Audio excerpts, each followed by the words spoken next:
أشرقت نفسي بنور من فؤادي وَلَسَوْفَ يُؤْتِيكَ رَبُّكَ فَتَرْضَىٰ أَلَمْ يَجِدْكَ يَتِيمًا فَآوَىٰ وَوَجَدَكَ ضَالًّا فَهَدَىٰ وقال عز وجل وَإِنَّكَ لَعَلَىٰ خُلُقٍ عَظِيمٍ وقال عز وجل في مقام الآخر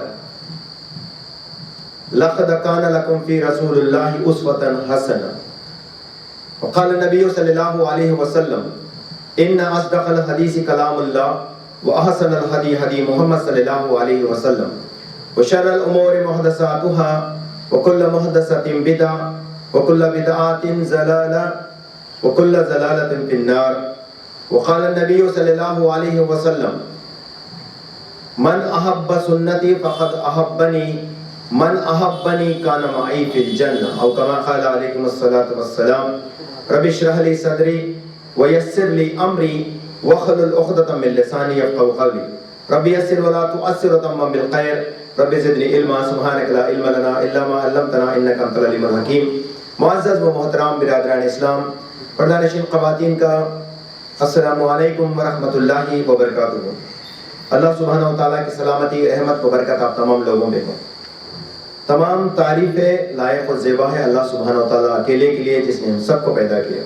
اللہ وہ ذات ہے جو آج ہمیں زندہ رکھا اور اللہ کے باتوں کو سننے کے لیے نبی کریم صلی اللہ علیہ وسلم کی سیرت کو سمجھنے جاننے کے لیے اس کے حساب سے ہم اپنی زندگی سدھارنے کی نیت سے ہمیں یہاں پہ بیٹھنا نصیب فرمایا، اور اللہ ہی ہمیں بیماری میں مبتلا کرتا ہے اور اللہ ہی اسے شفا سے تبدیل بھی کرتا ہے۔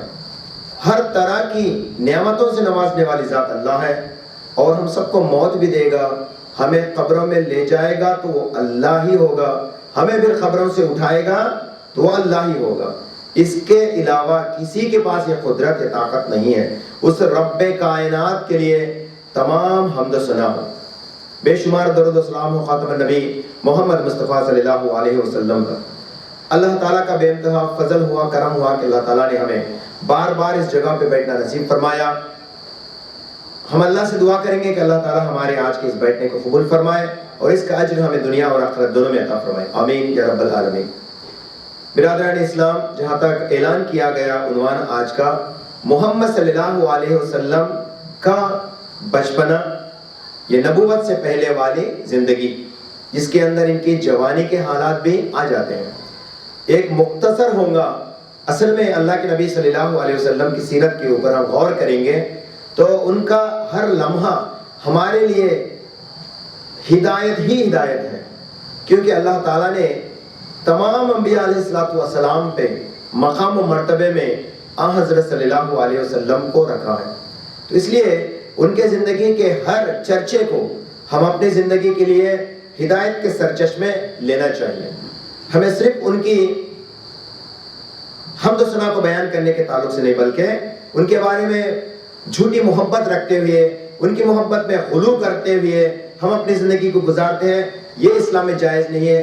حالانکہ اللہ کے نبی صلی اللہ علیہ وسلم کے اصلی زندگی کو اگرچہ ہم سمجھیں گے تو ہم اپنی زندگی میں اس کو عمل بھی کریں گے اور جس کے ذریعے سے ہماری کامیابی بھی ہوں گی۔ یاد رکھیے، اگرچہ ہم سب کو ہمارے آباء و اجداد کے بارے میں نہیں بھی معلوم ہے، ہمارے باپ داداؤں کے بارے میں ہمیں علم نہیں بھی ہے، تو ہمارے آخرت سے اس کا کوئی لینا دینا نہیں ہوگا، لیکن ہم اگرچہ ہمارے نبی محمد صلی اللہ علیہ وسلم کے سیرت کے بارے میں علم نہیں جانیں گے تو یاد رکھیے ہم خسارے میں سے ہو جائیں گے، نقصان دہ لوگوں میں سے ہو جائیں گے۔ تو اسی لیے ہمارا یہ جستجو ہے کہ ہمیشہ ہم قرآن اور حدیث کی روشنی میں ہم آپ تک بات پہنچاتے آئیں۔ ویسے تو نبی کریم صلی اللہ علیہ وسلم کی سنتوں کو، ان کے سیرت کے تعلق سے جہاں کہیں بھی بیانات ہوتے ہیں، ان میں سے ہم دیکھتے ہیں کہ ہمارے ماحول میں جو کہ ہم قرآن حدیث سے جڑے نہیں ہیں، اس لیے جو بھی ہم سنتے ہیں کسی سیرت پڑھنے والوں سے، اس میں سے more than 70 یا 80% یوں کہیں کہ جھوٹ ہے، اس سے کوئی لینا دینا نہیں ہے میرے نبی کریم صلی اللہ علیہ وسلم کے سیرت سے۔ تو اسی لیے ہم کوشش کرتے ہیں، واقعی ہم کم ہی کہیں گے، کم ہی بولیں گے، لیکن وہ جو بھی بولیں گے وہ صحیح ثابت شدہ روایتوں کے ذریعے سے بولنے کی کوشش کریں گے، جس کو سننے سے نہ صرف ہماری کامیابی ہے بلکہ ہم اس بات کو آنے والے نسلوں تک پہنچائیں گے تاکہ وہی ہماری آخرت کی اصلی کامیابی رہے گی۔ ہم اللہ سے دعا کریں گے کہ اللہ تعالیٰ ہمارے زبان کی گراہوں کو کھول دے اور میرے لیے میری اس امر میں آسانی عطا فرمائے، آمین یا رب العالمین۔ ایک صحابی آئے تھے اور وہ تورات سے کچھ پڑھنے لگے تھے، تورات سے کچھ اچھی بات کو سیکھنے لگے تھے، اور اس کو عمل کرنے کے تعلق سے محمد صلی اللہ علیہ وسلم کے پاس آتے اور کہتے ہیں یا رسول اللہ اگرچہ میں تورات سے کچھ حصہ نکالوں اور اس پہ عمل کروں تو یہ کیسا ہے؟ محمد صلی اللہ علیہ وسلم کا چہرہ سرخ ہو گیا، آپ غصے میں آ گئے اور کہنے لگے اللہ کی قسم جس کے ہاتھ میں میری جان ہے، اگرچہ آج موسیٰ بھی آئیں گے تو وہ اپنی نبوت کو ختم کریں گے اور مجھے نبی مان لیں گے اور میری اطاعت کریں گے۔ بولے سبحان اللہ، یہ ہے مقام و مرتبے میں محمد صلی اللہ علیہ وسلم کا مقام۔ اسی لیے ہم اگرچہ تورات سے کچھ اچھی چیز اٹھاتے ہیں تو اس پہ عمل نہیں کریں گے، بس اس کو تصدیق کریں گے۔ جس طرح سے عیسیٰ ابن مریم نے تورات کو تصدیق کیا تھا، اسی طرح سے ہم بھی کہیں گے کہ جو چیز قرآن سے احادیث نبی صلی اللہ علیہ وسلم سے ملتی ہیں وہ چیز بخوبی اللہ کے جانب سے آئی ہوئی چیز ہے، اس میں ہمارا کوئی شک نہیں، بس اس بات کو ہم مان لیں گے۔ لیکن تورات پہ ہم عمل کریں گے تو یاد رکھیے محمد صلی اللہ علیہ وسلم کے غضب کے شکار ہو جائیں گے ہم لوگ، کیونکہ اس وقت تو ہوا تھا وہ۔ تو آپ صلی اللہ علیہ وسلم نے واقعی ایک ہی حدیث کے ساتھ جو ہے اس بات کو رد کیا کہ اگرچہ موسیٰ جس کے اوپر یہ تورات نازل ہوئی تھی، موسیٰ علیہ السلام جن کو اللہ تعالیٰ نے تورات دیا تھا، اگرچہ وہ موسیٰ بھی اگرچہ اب آئیں گے تو یاد رکھیے ان کا بھی راستہ میرا ہی راستہ ہوگا۔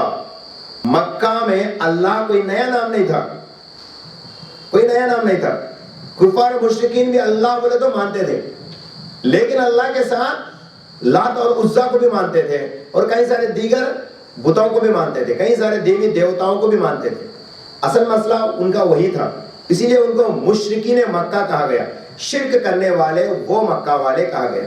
تو بہرحال انہوں نے نظر مانی، جو عبداللہ کو جو ہے بلی دینے کا تھا اس ٹائم پہ، تو عبداللہ کی بلی کو بچانے کے لیے آپ نے جو ہے کاہن کے پاس، جب اس وقت عادت تھی وہ کاہن کے پاس گئے تو ایک عورت نے کہا کہ ان کے نام کے چٹیاں بناؤ، اور ہر بار عرب کے ممالک میں کیا تھا، جان کے بدلے میں جان چھڑانے کے لیے اس ٹائم کی بول رہا ہوں میں 10 اونٹ ذبح کرنا پڑتا تھا ایک جان کے بدلے میں۔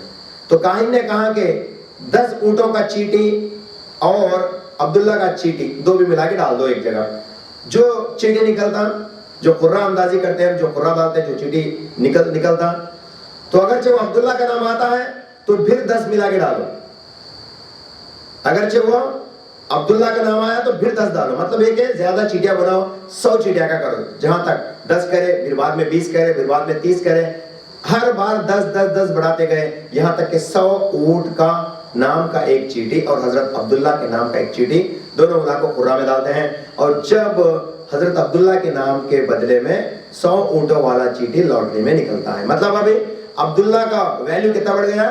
حضرت عبداللہ کا ویلیو 100 کیمل، تو ہر 100 کیمل کو ذبح کرنا تھا۔ ایک کاہن کا اس ٹائم پر ترتیب تھا، کیا اس کو اجازت مانیں گے تو اسلام اس کی اجازت نہیں دیتا، لیکن ترتیب وہی تھی اس وقت، جو عمل میں جو طریقہ تھا وہ طریقے کے حساب سے ہوا۔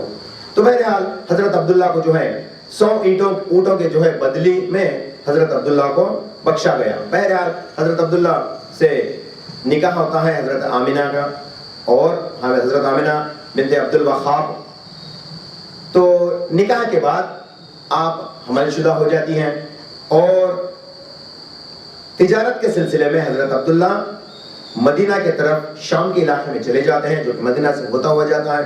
پھر آپ مدینہ میں جب تھے تو آپ بیمار ہو جاتے ہیں اور آپ کا وہاں پہ انتقال ہو جاتا ہے۔ حضرت عبداللہ جو کہ اللہ کے نبی صلی اللہ علیہ وسلم کے باپ تھے، ان کا انتقال مدینہ میں ہو جاتا ہے، وہیں ان کو دفنایا جاتا ہے۔ ابھی محمد صلی اللہ علیہ وسلم تولد نہیں ہوئے، he did not born yet، ابھی پیدا نہیں ہوئے، اسی وقت حضرت عبداللہ کا انتقال ہو جاتا ہے۔ بات پہنچائی جاتی ہے عبد المطلب کو کہ عبداللہ کا انتقال ہو گیا۔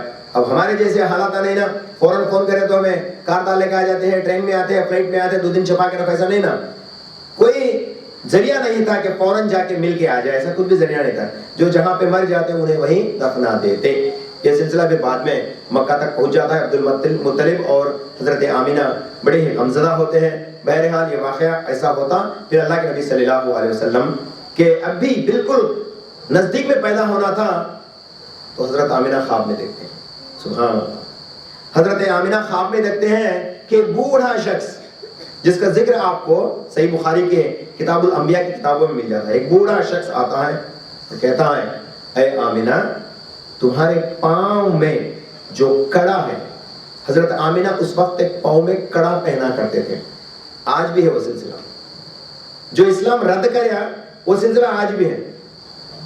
حمل والے عورتوں کو کیا کرتے ہیں آج بھی کئی سارے ہندوؤں کے عقیدے پورے مشرکین لوگوں کے عقیدے کالا ڈوری باندھ دیتے. لیفٹ لیگ کی رائٹ لیگ کی اور لیگ کون سا ہی معلوم نہیں لے ایک کالا ڈوری باندھ دیتے. اسی طرح سے کالی ڈوریاں ہاتھوں کو ڈال دیتے, پاؤں کو ڈال دیتے, کڑا ڈالتے تھے. تو ایسا سلسلہ اسی وقت بھی تھا. حضرت آدم علیہ السلام دیکھیے بوڑھے شخص کے تعلق سے جو بات آتی ہے وہ کون تھے؟ حضرت آدم علیہ السلام کہتے ہیں اے آمینہ تو جس کو پیدا کرنے جا رہی ہو وہ دنیا کو روشن کرنے والا شخص ہوگا. اسی لیے ایسے دنیا کو روشن کرنے والا شخص جو کفر کو اس دنیا سے نست نابود کرنے والا ہے اس کے اماں ہونے کے ناطے تجھے یہ زیبا نہیں دیتا کہ تو ایسے حرکتیں کریں جو مشرکین لوگوں کے حرکتیں ہیں. اسی لیے آپ نشانہ کرتے ہیں اس کڑا کی طرف, اپنے پیر کے اوپر کا کڑے کی طرف, تو کڑا ٹوٹ جاتا ہے. جب آپ سویرے جگتے ہیں تو آپ نے دیکھا کہ کڑا ٹوٹ ہوا ہے. یہ سب محمد صلی اللہ علیہ وسلم کے آمد سے پہلے اللہ سبحانہ و تعالیٰ پورے ان کے خاندان کو یزکیہم کرتا ہے, مطلب پاک کرتا ہے. حضرت آمینہ کو جب اندیشہ ہوتا ہے کہ جو بیٹا مجھے پیدا ہونے والا ہے, بیٹا ہی پیدا ہوگا, وہی بول دیتے ہو جو بیٹا, کیونکہ بولے تھے نا وہ جو بیٹا تجھے پیدا ہونے والا ہے وہ دنیا کو روشن کرے گا, کفر کو مٹانے والا ہے. ایسے شخص کے اماں ہونے کے ناطے تو ایسے کہ بد عقیدے کے کڑے وغیرہ ڈال کے رکھنا تمہارے لیے زیبا نہیں ہے. ایک نبی کے اماں ہونے کے ناطے تمہیں یہ شان نہیں دیتا بول کے کڑے کو ٹوٹ دیتے. تو بہرحال جب سویرے ہوتا تو کڑا ٹوٹ کے رہتا. ان کو معلوم ہو جاتا کہ جو بیٹا مجھے پیدا ہونے والا ہے اس کا مقام و مرتبے میں بڑا ہے, افضلیت والا ہوگا. بہرحال اسی طرح سے آپ نے دوسری خواب دیکھا جہاں پہ آپ کے رحم سے جو ہے ایک نور چمکدار ہوتی ہے اور دنیا کو روشن کر دیتی ہے. ٹھیک اسی طرح سے ہوا جو نبی صلی اللہ علیہ وسلم اس کی تصدیق کرتے ہیں بعد میں. جو خواب میری اماں آمینہ کو دکھایا گیا وہ خواب سچا تھا بول کے آپ علیہ السلام جو ہے اس کو سچا ثابت کرتے ہیں. یہ پیدا ہونے سے پہلے کے واقعات ہیں. پھر جب آپ پیدا ہوتے ہیں اسی طرح سے, لیکن دیکھیں یہ باتیں اکثر لوگوں کو نہیں معلوم تھی, سب کو نہیں معلوم یہ باتیں, صرف ان کے اماں کو اور ان کے دادا عبد المطلب کو صرف اس کے بارے میں علم تھا. پھر جب آپ پیدا ہوئے جبکہ جو معلوم ہو کے رہتا کہ عبداللہ کا انتقال ہو گیا تو عبد المطلب جانتے ہیں کہ یہ یتیم بچہ ہے, اس کی اچھی پرورش کرنا. باقی کے حالات کو تو میں گزشتہ آپ کو پیدا ہونے سے 4 سال یا 6 سال ہونے تک حضرت آمینہ کا انتقال ہونے تک کے واقعات کو جو ہے میں آپ کو آپ کے سامنے گزشتہ جمعرات کے لیکچر میں رکھ چکا ہوں. پھر وہاں سے میں کنٹینیو کرنا چاہوں. حضرت آمینہ جب اللہ کے نبی صلی اللہ علیہ وسلم 6 سال کے ہوتے تو حضرت آمینہ کا سایہ ان کے سر سے نکل جاتا, مطلب حضرت آمینہ انتقال ہو جاتے. ہوا کیسا؟ حضرت آمینہ کو خیال آتا کہ خواہش پیدا ہوتی کہ وہ حضرت عبداللہ کی قبر کو دیکھ آئے, حضرت عبداللہ کی قبر جہاں پہ ہے دیکھ آئے. ایک عام بات ہے, یہ اس ٹائم پہ الاؤڈ تھی, آج نہیں. عورتوں کو اس ٹائم پہ الاؤڈ تھا کہ وہ جائے اور یہ کام کر کے آئے. تو اس نسبت سے آپ یثرب میں, جب کو ابھی مدینہ نام نہیں آیا تھا, مدینہ المنورہ نام ابھی اس کا نہیں پڑا تھا, تو یثرب نام تھا اس کا, مطلب مدینہ کا شہر کا نام یثرب. تو آپ نے خواہش کی, عبد المطلب سے کہا کہ میں یثرب میں میرے شوہر کا قبر دیکھنا چاہتی ہوں, مجھے وہاں پہ لے چلے. تو آپ علیہ السلام کو گود میں لیتی ہیں اور یاد رکھیے گود میں نہیں, معاف کرنا, ان کو ساتھ لیتی ہیں. ان کے جو ویٹنرز جس کو کہا جاتا تھا, جو ان کے پرورش کرتے تھے, اچھا برا دیکھتی تھی, جس کا نام جو ہے ام ایمن آتا ہے, کہا گیا ہے روایتوں میں ام ایمن کو ساتھ لیتے ہیں. عبد المطلب کو لے کے چاروں لوگ مدینہ جاتے ہیں, قبر کی زیارت کر لیتے ہیں. مدینہ میں 1 مہینے کا وقفہ رہتا, وہاں سے پھر واپس نکلتے. ایک ابوا شہر ہے جہاں پہ ایک جگہ مکہ اور مدینہ واپسی میں 1 مہینہ مدینہ میں رہنے کے بعد جب واپسی ہوتے ہیں ایک شہر ہے جہاں پہ ابوا کا نام آتا اور وہاں پہ آتے ہیں حضرت آمنہ بیمار ہو جاتے اور انتقال ہو جاتے. حضرت آمنہ کا بھی انتقال ہو گیا اور جس کے تعلق سے اللہ تعالیٰ بعد میں محمد صلی اللہ علیہ وسلم کو نشانی بتاتا ہے کہ فلاں جگہ آپ کے والدہ کا قبر ہے، لیکن ان کو اجازت نہیں دیتا کہ آپ اپنے والدہ کے تعلق سے دعائے رحمت کریں، دعائے مغفرت کریں، اجازت نہیں دیا اللہ. اگرچہ سید اس کو چھوڑے تو ہمیں بھی ان کے پارٹی میں مل گیا، بولتا سب بڑے بڑے ہو جاتے ہیں، والدہ ان کے والدہ بھی بڑے ہو جاتے ہیں، ابو بھی بڑے ہوتے ہیں، عبد المطلب بھی بڑے ہوتے ہیں، ابو طالب کو بھیج ڈالتے ادھر ادھر کر کے. ایسا نہیں، ہرگز نہیں. جن کے تعلق سے جو بات ہے وہی بات ہمیں لینا ہے، تسلیم کرنا ہے. پھر ان کا معاملہ ان کے رب کا معاملہ ہے، اللہ چاہے تو ان کو معاف بھی کرے انشاءاللہ تعالیٰ. علماء یہی فرماتے ہیں. تو بہرحال حضرت آمنہ کا انتقال ہو جاتا ہے. آپ علیہ السلام جا کے ان کی قبر کو دیکھ کے بھی آتے ہیں بعد میں جب آپ بڑے ہو جاتے ہیں. تو تب آپ کی عمر 8 سال 10 مہینے اور 8 دن.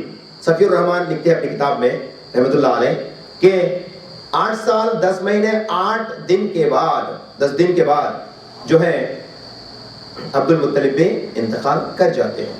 پھر آپ اکیلے ہو جاتے ہیں تو عبد المطلب وصیت کرتے ہیں ابو طالب کو، ابو طالب اس کا دیکھ بھال کر. اس سے پہلے ایک واقعہ ایسا ہوتا، عبد المطلب بولے تو مکہ کے صدر، یاد رکھیے مکہ کے لیڈر، مشرکین مکہ کے لیڈر. عبد المطلب کبھی اس کے اندر رکھے گئے تو بتا کو کبھی مانے نہیں، یاد رکھیے روایتوں کے بہت سارے اندر فرماتے ہیں. لیکن ایک تو مانتے تھے، رب کعبہ، اس کعبۃ اللہ کا رب، اس کعبہ اس گھر کا رب کو پہچانتے تھے، اسی میں مانتے تھے. جب ان کے اونٹ کا مسئلہ عام الفیل جب جس کا ذکر آتا ہے، ارائیت الذی الم تر کیف فعل ربک باصحاب الفیل کا ایک واقعہ آتا ہے سورہ نمبر 103. تو جب اس میں دیکھیں گے آپ، اس کے اندر بتا دیا گیا کہ عام الفیل ہاتھی والوں کے ساتھ اللہ تعالیٰ نے کیا کیا تھا. آپ کو جو ہے اس کے اندر پورا واقعہ بتا دیا گیا. اس وقت بھی جب عام الفیل کا واقعہ ہونے والا تھا، مکہ کے کئی سارے اونٹوں کو جو ہے عبد المطلب کے اونٹوں کو قبض کر لیا دوسرا ایک بادشاہ، ظالم بادشاہ تو ابرہہ. تو اس ابرہہ کے پاس جا کے انہوں کیا بولے، تو بیت اللہ کو توڑنے کے لیے آیا تو جا توڑ لے، میرے سے کوئی لینا دینا نہیں، لیکن میرے اونٹا مجھے واپس کر دے. اب تو اگر جب بیت اللہ کو توڑنے کے لیے جائیں گا تو وہ معاملہ اس کے رب کا ہے، اس کے رب کا ہے، مطلب بیت اللہ کا رب جو ہوتا ہے وہی سنبھال لے گا. تجھے چھوڑتا کہ نہیں تو پھوڑنے دیتا ہے انہیں سنبھال لیتا، لیکن میرے اونٹا مجھے واپس کر دے بولے. میرا وہ ایک واقعہ تھا. اس وقت بھی یہ ثابت ہوا کہ عبد المطلب صرف اللہ اکیلے میں مانتے تھے.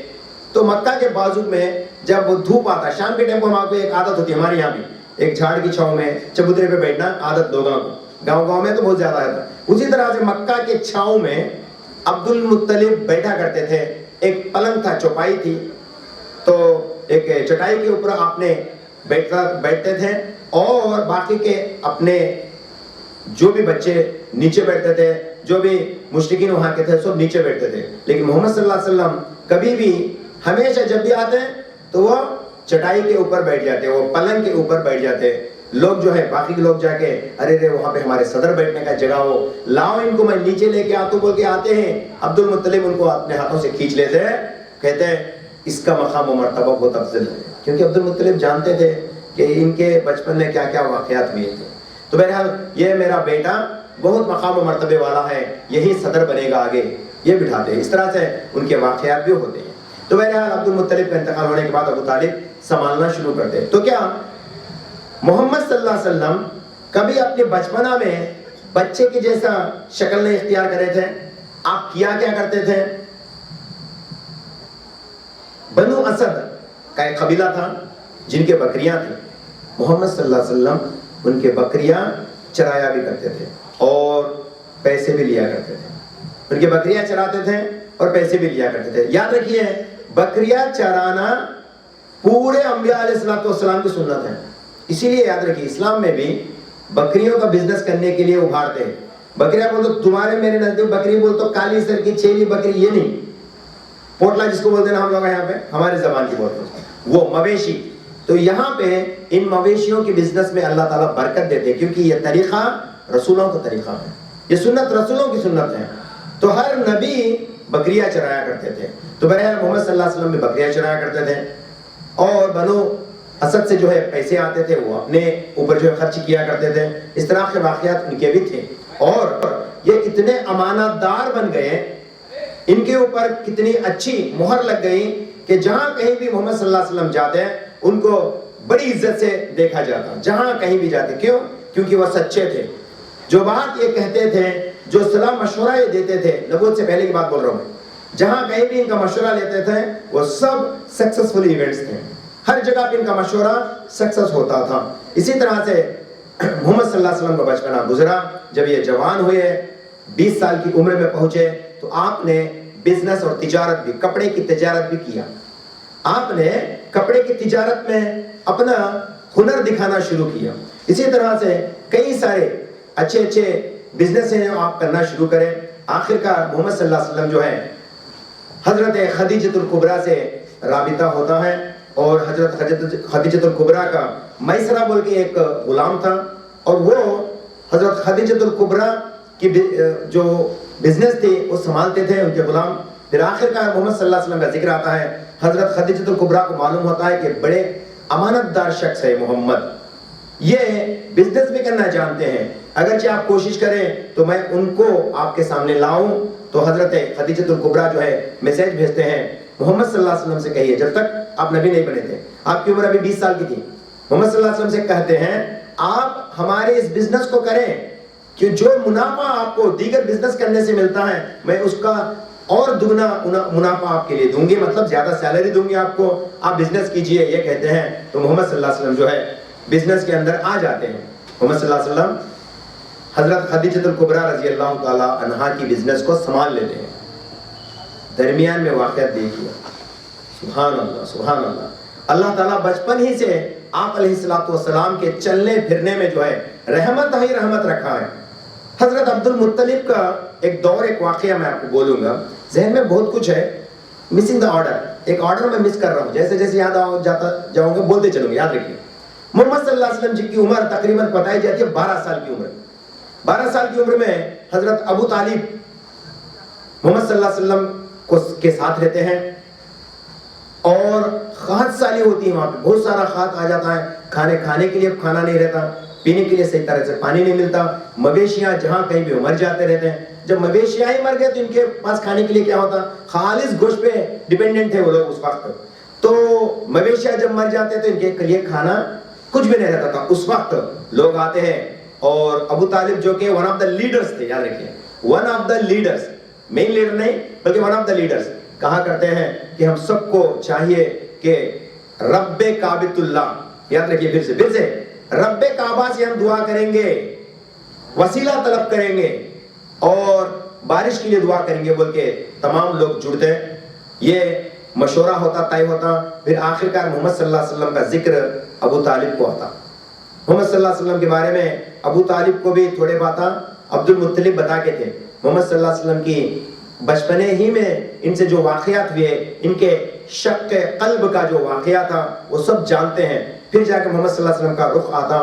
پھر محمد صلی اللہ علیہ وسلم کو ابو طالب کیا کرتے ہیں, محمد صلی اللہ علیہ وسلم کا پیٹ بیت اللہ کو لگا دیتے, اور محمد صلی اللہ علیہ وسلم کی انگلی کو اپنے ہاتھ سے پکڑ کے رب کعبہ کی طرف اوپر اٹھا کے سر دعا کرتے کہ اے اللہ بارش برسا.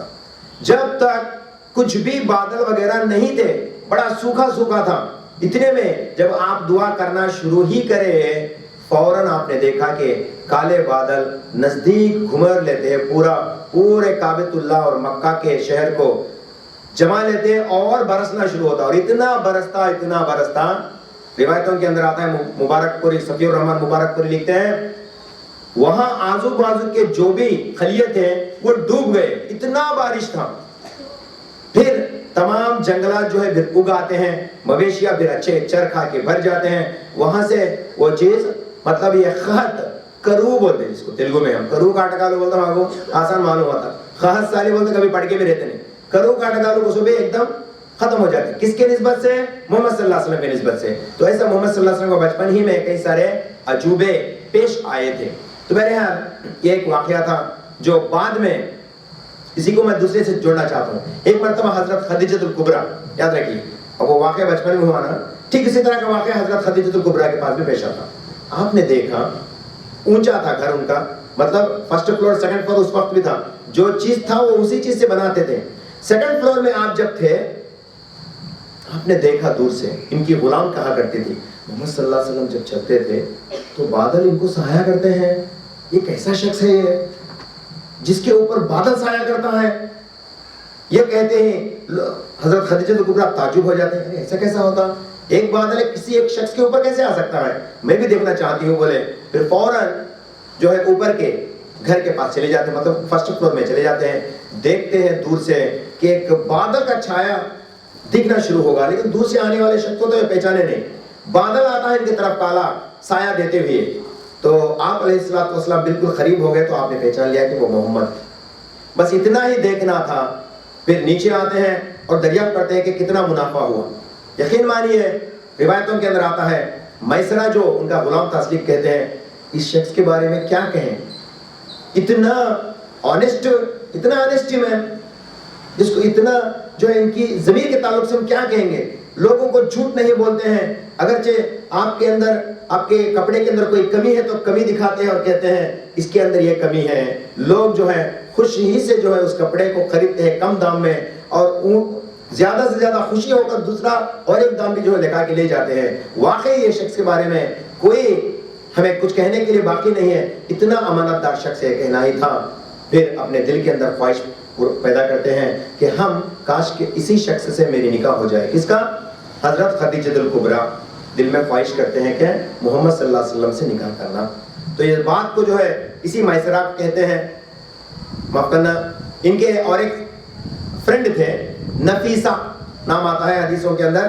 نفیسہ ان کے فرینڈ تھے, تو ان کو کہتے ہیں, اور نفیسہ جا کے ابو طالب کو جو ہے بات پہنچاتے ہیں, پیغام پہنچاتے ہیں کہ محمد صلی اللہ علیہ وسلم سے نکاح کرنا چاہتے ہیں حضرت خدیجہ الکبریٰ.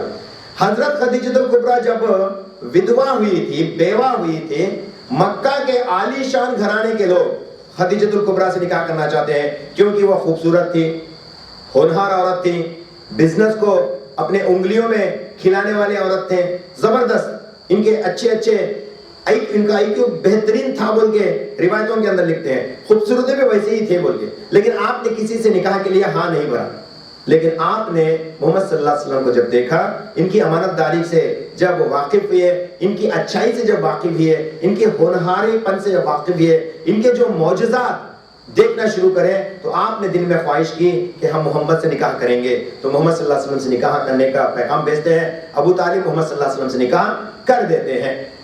پھر نکاح ہو جاتا ہے. اور نکاح کیسا ہوا آپ یہ پوچھنا, کئی کو بولے تو آج ہمارے نکاح, ان کے نکاح کیسے تھے بولے.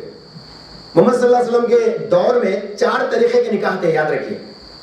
حضرت خدیجہ الکبریٰ رضی اللہ تعالی عنہا کا جو نکاح تھا, ان میں سے ایک طریقہ اس وقت بھی تھا اور آج بھی ہے. آج جو ہمیں نکاح کرتے ہیں نا, یہ طریقہ بھی تھا. 4 طریقے تھے نکاح کے. میں اس سے پہلے بھی نکاح کے تعلق سے بات بول کے ہوں. نکاح ڈز ناٹ مین قبول ہے قبول ہے قبول ہے. نکاح مینس فزیکل کانٹیکٹ آلسو. میاں بیوی کا ہم بستری کرنے کو بھی عربی میں نکاح ہی کہتے ہیں. تو اس نکاح کے ضمن میں 4 نکاح کے طریقے بتائے جاتے ہیں. اما عائشہ رضی اللہ تعالی عنہا فرماتی ہیں, حضرت عائشہ جو محمد صلی اللہ علیہ وسلم کی بیوی ہے, تمام مسلمانوں کی اماں کہنا. یاد رکھیے محمد صلی اللہ علیہ وسلم کی بیویاں جتنے بھی ہیں, ہم سب کے مائوں کا درجہ ہے. قرآن گواہی دیتی ہے اس بات کو. میں آؤں گا انشاءاللہ اس آیت پہ بھی. تو آخر میں حضرت خدیجہ الکبریٰ سے جو ہے نکاح ہوتا ہے. وہ نکاح کا 4 طریقے میں سے ایک طریقہ اس وقت بھی تھا. صحیح بخاری کتاب النکاح حدیث نمبر 5127 5127 حدیث میں ریکارڈڈ ہے. حضرت عائشہ رضی اللہ تعالیٰ عنہ فرماتی ہے 4 طریقے تھے, ان میں سے ایک طریقہ آج بھی ہے. باقی کے 3 طریقے کو محمد صلی اللہ علیہ وسلم رد کر دیے. اور 3 کیا ہیں؟ یوٹیوب میں میرے لیکچر بھی ہے ماشاءاللہ, اس کے اوپر آپ تفصیلی بات دیکھیے. دوسرے بھی دیگر لیکچر مل جائیں گے آپ کو بڑے اچھے انداز میں. ایڈوکیٹ فیض سعید بھی جو آپ کو بہترین انداز میں جو ہے سمجھاتے ہیں. انشاءاللہ آپ اس کے تعلق سے بھی ایک بار دیکھ لیجیے گا. 4 اسٹریٹجیز آف نکاح. تو اس میں سے ایک سنت نکاح ہے, وہ آج بھی جو آپ جو کرتے ہیں وہی نکاح سنت نکاح ہے. اسی طرح سے آپ کا نکاح ہوا اور مہر بھی تھا. اور حضرت خدیجہ الکبریٰ رضی اللہ تعالی عنہا کا مہر تھا 10 اونٹ. محمد صلی اللہ علیہ وسلم کے پاس حضرت خدیجہ الکبریٰ کا سیلری تھا سیلری سے آپ نے 10 اونٹ خریدا، سبحان اللہ، وہ 10 اونٹ حضرت خدیجۃ الکبریٰ کو جو ہے نکاح میں مہر کے روپ میں دیتے ہیں. مہر کے ساتھ نکاح واجب اس وقت بھی تھا اور آج بھی ہے. اللہ تعالیٰ نے اس سلسلے کو قیامت تک باقی رکھا محمد صلی اللہ علیہ وسلم کی اس طریقے کو. تو بہرحال حضرت خدیجۃ الکبریٰ سے 10 اونٹ مہر کے ساتھ جو ہے نکاح ہوتا ہے. جب آپ کا نکاح ہوا تو اس وقت سے آپ علیہ السلام اور تھوڑا سا ڈسپلائنڈ ہو گئے. کیا بولتے ہیں، جو سوشل لائف ان کی تھی، جہاں پہ ہر جگہ آپ دوسروں کو تانا دیتے تھے، کیسا یہ کیا کر رہے ہیں آپ لوگ، یہ بت پرستی کیسا، یہ مجوسیت کیسا، یہ نصرانیت کیسا. واقعی یہ خدا تو نہیں ہو سکتا جو اپنے آپ کو اٹھا کے کھڑا نہیں ہو کر سکتا، جو دوسروں کو کیا مدد کرے گا. یہ ہمیشہ کہنا تھا آپ علیہ السلام کا. کفار و مشرکین آپ سے ڈرتے بھی تھے. تو بہرحال نکاح کے دور میں یہ واقعہ پیش آیا. اس سے پہلے اور 2-3 واقعہ اور سنتے جائیے. میں آپ کو ایک مہر کے تعلق سے بولا تھا، مہر نبوت. جیسے کہ آپ زیادہ ہیں، غور سے سنیے.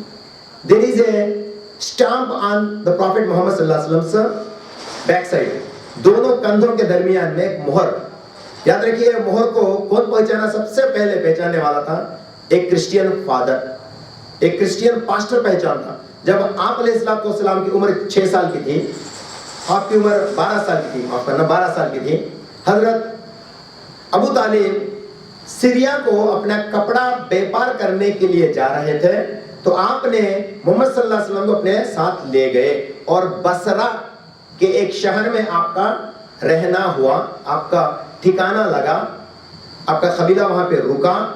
تو یہ بات کہاں کی دور ہے. سو بصرہ کا ایک ایسا پاسٹر جس کو تورات کا صحیح علم تھا، انجیل کا بھی صحیح علم تھا، وہ حق دین پہ تھا اس وقت. اس کو محمد صلی اللہ علیہ وسلم کے آمد کے جو نشانیاں اس کی کتابوں میں بتا دیے گئے ہیں وہ سب معلوم تھے. پائس پیپل، اس وقت کا ولی تھا وہ، یاد رکھیے. اب آپ بولیں گے ارے اس وقت بھی ولی ہے کیا؟ ولی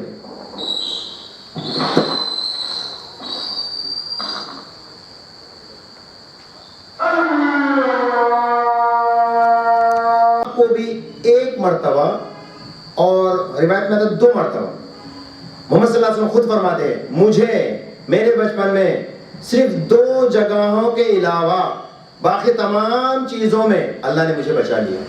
2 جگہ پہ اللہ نے مجھے پھر بھی بچایا، لیکن میں اپنے آپ کو روک نہ سکا. کیا ہوں گا وہ؟ ہمارے بچپن میں رہتے برا کدلو ہوتے تھا، نہیں برا کدلو بول کے چبوترے پہ بیٹھ کے کوئی بات بولتے تھے، کوئی کہانی سناتے تھے، ہم لوگ جا بڑھ جاتے، تیرت وغیرہ لگنا، ٹھیک ہے، ناچ گانے لگنا، ویسے کی چیز ہے. لیکن ناچ گانے نہیں، یاد رکھیے گا. جو کہانیاں سنانے والے تھے برا کدلو بولتے، یہ صحیح ٹرم ہوگا اس کے واسطے. تو ایک جہاں کہانی سنایا جاتا تھا تو آپ نے بکریاں چراتے سو ٹائم پہ اپنے ساتھی کو اپنے دوسرے بکریاں بھی سبرد کر کے کہتے ہیں تو میرے بکریوں کو دیکھتے رہا، میں ذرا اس طرف جا کے مکہ کے پہلے گیٹ طرف جا کے جہاں پہ وہ کہانیاں سنائی جاتی ہے اس کو سن کے آتا ہوں بول کے جاتے. آپ اس نیت سے جانے کے لیے آگے بڑھے. جب وہ مکہ کے پہلے گیٹ میں داخل ہوئے، سراؤنڈنگز میں پہلے گیٹ میں داخل ہوئے، تو ایک طرف سے جو ایک میوزک آتی، ایک شہنائی کا ساؤنڈ آتا. تو اس ساؤنڈ پہ آپ کسی نزدیک والے شخص سے کہتے کہ وہ جو آواز ہے وہ کہاں سے آتی ہے. کہنے لگتے کہ مکہ کے فلاں قبیلے والے لڑکے کا شادی ہے، اسی لیے وہ وہاں پہ شہنائی بجا رہے ہیں. بس آپ کو یہ سنتے ہی آپ اس کے طرف مائل ہوتے، مطلب اس کی طرف جانے کی کوشش کرتے. پھر اتنے میں آپ کے اوپر ایک اندھیرا طاری ہوتا اور وہاں پہ آپ سو جاتے. مطلب آپ قدم آگے کر رہے تھے ایسے کاموں کا حصہ بننے کے لیے، تو آپ کے اوپر اللہ سبحانہ و تعالیٰ ایک اندھیرا طاری کر دیتا ہے. ایک آپ کو آنکھیں بند ہو کے چلے جاتے ہیں اور سو جاتے ہیں. جب آپ اڑتے ہیں تو دیکھتے ہیں کہ وہاں سے وہ چیز غائب ہو گیا. پھر واپس اپنے جگہ پہ آتے ہیں. جو جب تک دیکھتے رہتے ہیں، دیکھ بھال کرتے تھے ان کی بکریوں کو، اس سے پوچھتے کیا ہوا تو بول کے پوچھا تو انہیں بولتے ہیں بس ایسا ہی ہوا، میں گیا تھا دیکھنے کے لیے لیکن مجھے نہیں پتا کہ سو گیا میں. دوسرے دن بھی ایسا ہی ریپیٹ ہوتا، پھر سے دوسرے دن سیم ریپیٹ ہوتا. پھر دوسرے دن میں اللہ سبحانہ و تعالیٰ ٹھیک اسی طرح کا واقعات پیش کرتا اور پھر سو جاتے ہیں. یہ معاملہ دوسرے ٹائم پہ ہونے کے بعد محمد صلی اللہ علیہ وسلم الرٹ ہوا تھے اپنے آپ کو، شاید اللہ سبحانہ و تعالیٰ مطلب اس ٹائم پہ کا رب مجھے اس طرف مائل نہیں کر رہا ہے. بچپنا میں سمجھ جاتے ہیں، سنبھل کے آ جاتی ہے. لیکن آج ہم ایسے کہ سیرت سے ہمیں کیا لینا؟ دیکھیے جہاں کہیں تو بھی ڈانسا ہوتے ہیں، تیر نالا ہوتا ہے، تیرت ہوتا ہے، بولے تو خاص کر کے گاڑیاں بڑے ڈال کے جاتے ہیں ہم وہاں. اور تیرت ہوتا ہے کہتے فلاں جگہ ہوتی ہے، فلاں ڈانسیں ہوتی ہیں، کہتے چلو رے بول کے. تو ہم آپ کو ہدایت لیتے ہیں محمد صلی اللہ علیہ وسلم سے کہ ہمیں ایسے چیزوں کا حصہ نہیں بننا. تیسرا، آج ہمیں چڈیا بڈیا کو پھرتے ہیں نا ہمارے نوجوان. سبحان اللہ، محمد صلی اللہ علیہ وسلم کا ایسا بھی ایک واقعہ ہوا. محمد صلی اللہ علیہ وسلم جب مکہ کو پھر سے تعمیر کرنا شروع کرے، لوگ مکہ والے مکہ کو پھر سے تعمیر کرنا شروع کرے، حضرت عباس رضی اللہ تعالیٰ عنہ اور محمد صلی اللہ علیہ وسلم دونوں بھی جو اینٹاڈ ہوتے اس ٹائم پہ عباس رضی اللہ تعالیٰ عنہ کو جو ہے یہ تکلیف ہوئی کہ ان کا بھتیجا سر پہ اینٹا ڈھو کے سر کے اوپر جو ہے دباؤ ہو رہا ہے، میرے بیٹے کو جو ہے تکلیف پہنچتی ہے. بس اتنا کہہ کے انہوں کیا کرے، نہ بچہ سنا یہ ہے اسے وہ لنگی جو گریبا باندھ کے رہتا، وہ لنگی نہیں تو میں نے کیا، وہ لنگی کو لپٹ کو سر کو رکھو، اینٹا ڈھونے کرائیں گے بول کے ان کے نیت سے وہ لنگی کے کپڑے کو کھینچ ڈالے انہوں. بس ان کے جسم سے کپڑا کھینچنا ہی تھا، آپ بے ہوش ہو گئے. ہائے ہائے کیا ہوگا محمد صلی اللہ علیہ وسلم کو کیا ہوا بول کے بولے.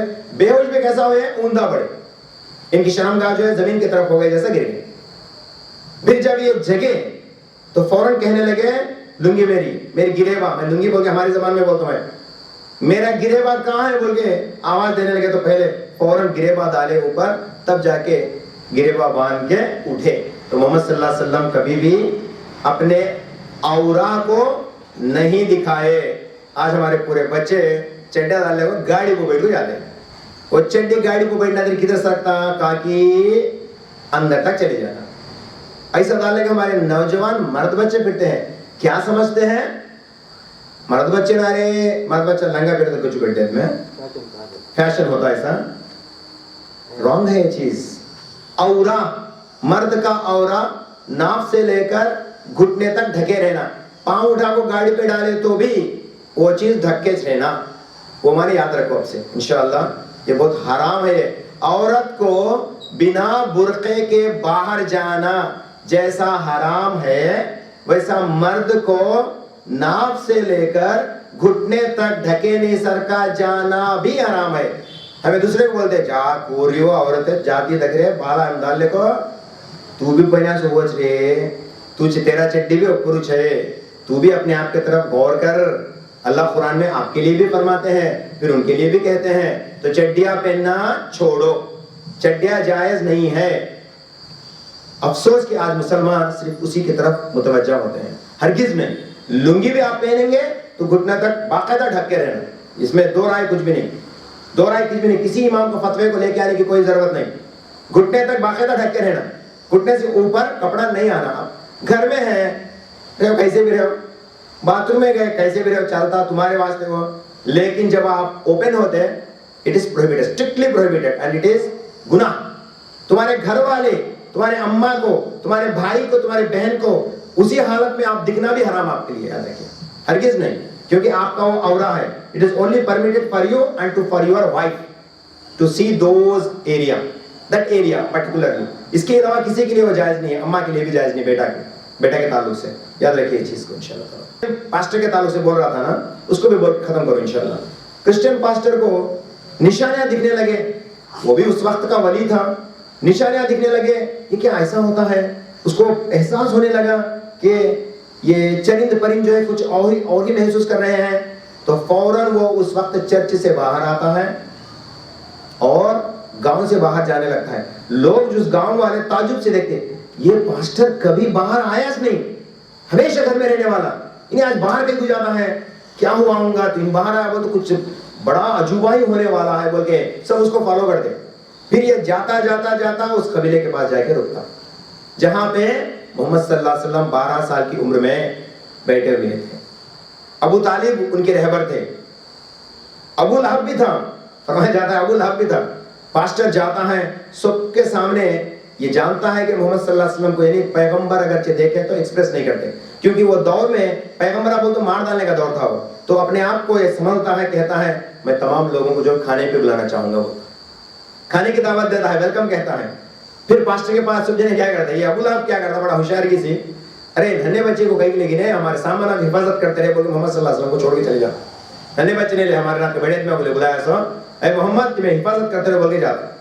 وہ سب بھی جانے کے بعد پھر پاسٹر سب کے اوپر چیک کرتا اور ایک مصر تمہارے میں سے اس کو بلا کے لاؤ بولتا, تو ہم مٹھی کھانا ڈال رہے ہیں جاتے ہیں کہاں کہاں گولا رہتے رہا بولتے ہو, نہیں اس کو بلا کے لاؤ بولتا. کیا ہم لوگ بڑے مکہ کے صدر ہیں, ہم لوگ مکہ کے شہر کے جہاں پہ تم لوگ زیارت کے لیے آتے تھے نا ادھر, اس کے صدر رہے ہم لوگ, ہمارے ساتھ اتنا بے عزتی سے پیش آتا ہے کیا بولتے, چلو تمہارا چلو اس کو بلا کے, کوئی دوسرا بھی ہے تمہارے ساتھ بولتے نہیں نا فلاں بچہ فلاں نبی نہیں بولتا, اس کو بلا کے لاؤ بولتا.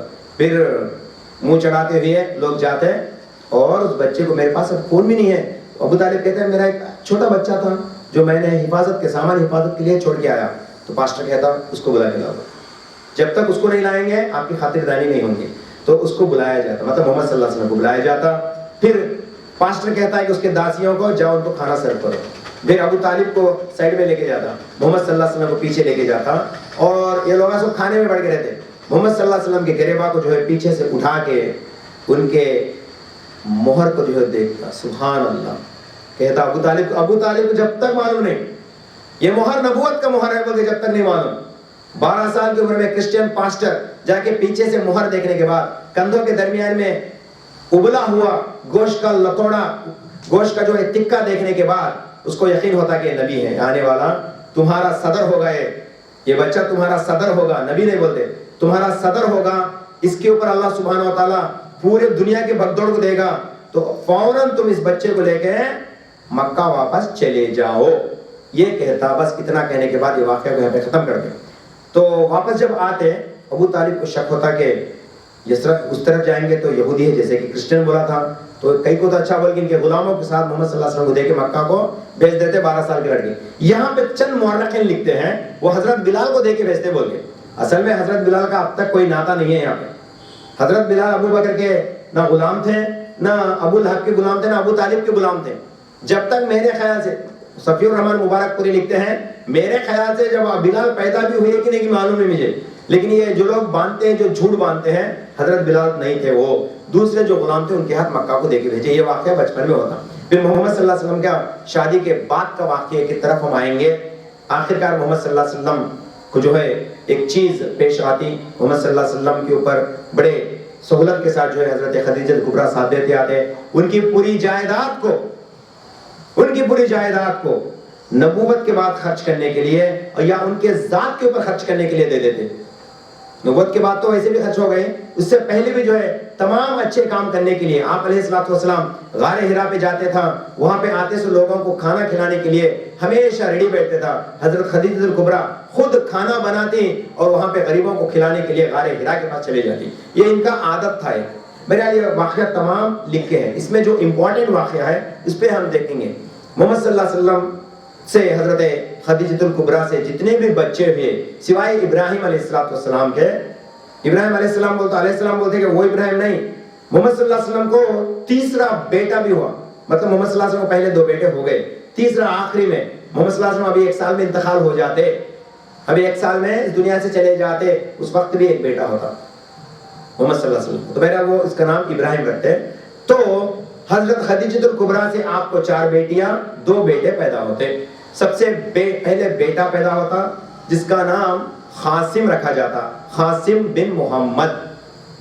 ابو القاسم بولتے محمد صلی اللہ علیہ وسلم کو, مکہ والے محمد بول کے نہیں بلاتے, ابو القاسم. وہاں پہ ایک عادت تھا بچوں کے ناموں سے بلایا جائے. ابو القاسم کس کا لقب یہ؟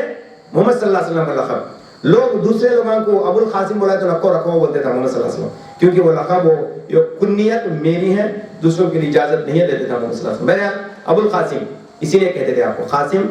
بعد میں 4 بیٹیاں حضرت زینب, رقیہ, ام کلثوم, فاطمہ رضی اللہ تعالی عنہا اجمعین.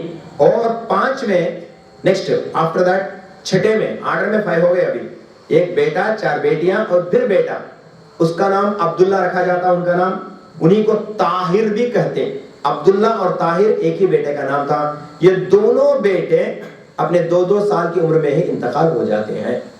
پھر آپ کے 4 بیٹیاں آپ سب جانتے ہیں نبوت کے بعد بھی یہ زندہ رہتے ہیں، اور دوران ان کی زندگی میں 3 بیٹیاں ان کے آنکھوں کے سامنے انتقال ہو جاتے ہیں، اور چوتھی بیٹی حضرت فاطمہ ان کے انتقال کے 6 مہینے کے بعد انتقال ہو جاتے ہیں۔ یہ ان کے تعلق سے باتیں ہیں۔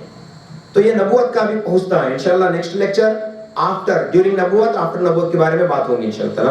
تو محمد صلی اللہ علیہ وسلم ابھی نبوت کو جانے سے پہلے وہی بولتے نا ہم لوگ، قرآن آیت نازل ہوئی بولتے ہیں، اس سے پہلے ان کو کئی سارے خواب دکھائے گئے، اور ہر خواب آپ صلی اللہ علیہ وسلم کا سچا ہوتا تھا، ہر خواب سچا ہوتا تھا ماشاءاللہ۔ تو آپ کو اندازہ ہو جاتا تھا کہ میرا ہر خواب سچا ہوتا ہے، شاید ہی کوئی الہام ہے میرے اوپر، یہ ایسا سمجھتے تھے۔